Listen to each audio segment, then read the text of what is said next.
AKA Padders! What is happening? We got the nunchucks out. We don't need them. Let's get the coffee. How's everyone doing? Peter A. DeLuca here, AKA Pad. Welcome to another video. R9, I'm sometimes referred to as AKA Pad 69, but always the eclectic one. That's because we connect a lot of dots here. We also draw. So subscribe, support. Join one of my live streams. I've been a little slow on the live streams the last 2 weeks because, you guessed it, deadlines in today. Thank you, Grok Comics. And thank you, Bill Rupp. Bill Rupp, check some of my previous videos. I just delivered a whole smorgasbord, a whole slew of covers that he requested from me. And this is my graphic design work, not artwork, but it's arduous. There's so much stuff that this guy puts out, and I am so grateful to be able to touch every single one of them. Thank you, Bill. But anyway, let's go. We have a big topic. We got something I cannot get out of my head, and I saw that. I don't know who may have faked a thumbnail that kind of went a little bit viral based on some of my feeds, or this was like an actual thing, but a bigger YouTuber makes a video, and I couldn't track it down. That's why I'm thinking it's a little bit fake. But the idea of this fake thumbnail got to me, and it's James Gunn like emulating. Is he kind of trying to duplicate Zack Snyder's whole DCEU? Does James Gunn have enough beef against Zack Snyder? Is there ill will between the two? And is that one of the reasons why James Gunn is so animated on writing and directing Superman Legacy? Because we can kind of all agree that Superman Legacy doesn't quite feel like a James Gunn movie. It really doesn't. James Gunn and I hate to pigeonhole creators and you know, guys that are geniuses, because like, you know, James Gunn is a creative filmmaking genius. I know some of you out there do not have that point of view, but I mean, like, his track record at this point is impeccable, but that doesn't mean he's not building himself up for failure and disappointment and a bad Superman movie.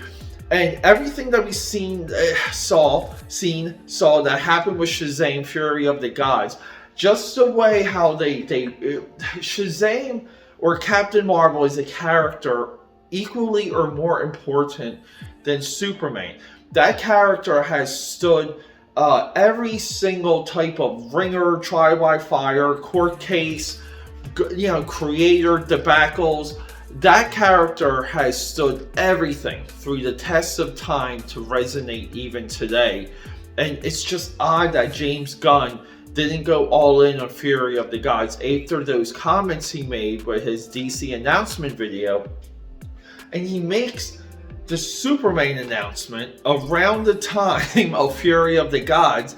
And it just makes me believe that James Gunn is simping for Zack Snyder, that James Gunn wants to prove he's better than Zack Snyder, that James Gunn is going to fix everything and going to create everything that Zack Snyder could not do.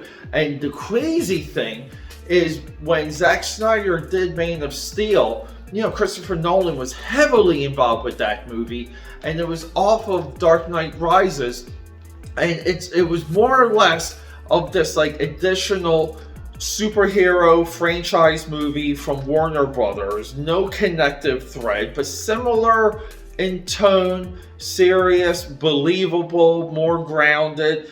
These are all the things that came out. Batman Begins, Dark Knight Returns.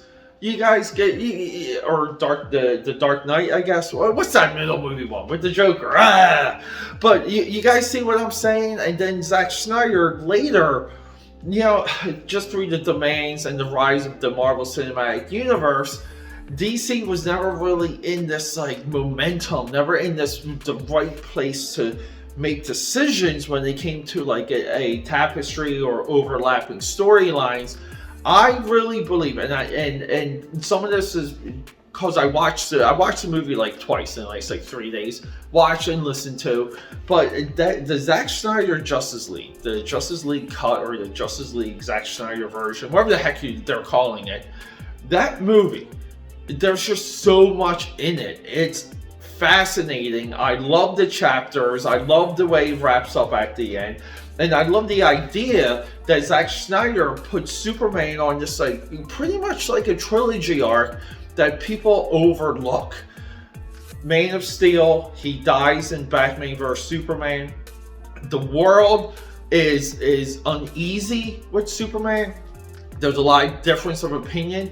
And then through the Justice League movie, there's a need and a want and a requirement of the Man of Steel to be present, unifying everyone. And that, you know, like, that arc is like, I think it's one of the best ones there. Like, I really do. But anyway, James Gunn is going all in on this legacy, and I just still don't believe that's the right movie for him. AKAPAD here. If you guys have an opinion, put it down below. Subscribe, support, leave a comment. I gotta go work out.